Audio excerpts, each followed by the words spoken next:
క్రీస్తు శకం 632లో ఇస్లాం మత స్థాపకుడైన మహమ్మద్ ప్రవక్త చనిపోయాడు. ఆయన చనిపోయాక ముస్లిం సామ్రాజ్యానికి లీడర్గా రెండవ ఖలీఫాగా ఉమర్ ఇబ్న్ అల్ ఖతాబ్ అధికారంలోకి వచ్చాడు. క్రీస్తు శకం 637 బైజెంటైన్ సామ్రాజ్యం అంటే రోమన్ పాలనలో ఉన్న యెరూషలేమును ముస్లిం సైన్యం ముట్టడించింది. యుద్ధం లేకుండానే చర్చిల ద్వారా నగరం లొంగిపోయింది. ఖలీఫా ఉమర్ స్వయంగా వచ్చి నగర తాళాలు అందుకున్నారు. అప్పట్లో అక్కడ క్రైస్తవ మతం ప్రధానంగా ఉండేది. యెరూషలేములో క్రైస్తవులు, యూదులు తమ మత స్వేచ్ఛ కోసం జిజియా పన్ను కట్టి అక్కడే ఉండిపోయారు. యెరూషలేము ముట్టడి కూడా క్రీస్తు శకం 636 నవంబర్లోనే ప్రారంభమైనప్పటికీ ఆ నగరం లొంగిపోవడానికి దాదాపు 6 నెలల సమయం పట్టింది. చివరికి క్రీస్తు శకం 637లో ఏప్రిల్లో ఖలీఫా ఉమర్ స్వయంగా వచ్చి నగర తాళాలు అందుకున్నాడు. అదే సమయంలో పర్షియా మీద కూడా విజయం సాధించారు. అది ఎలా జరిగిందంటే క్రీస్తు శకం 637 అదే సంవత్సరంలో నవంబర్ 16 నుండి నవంబర్ 19 మధ్య జరిగింది.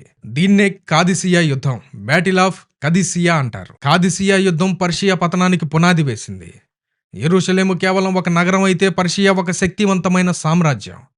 అది పూర్తిగా ముస్లింల వశం కావడానికి దాదాపు 2 దశాబ్దాలు పట్టింది.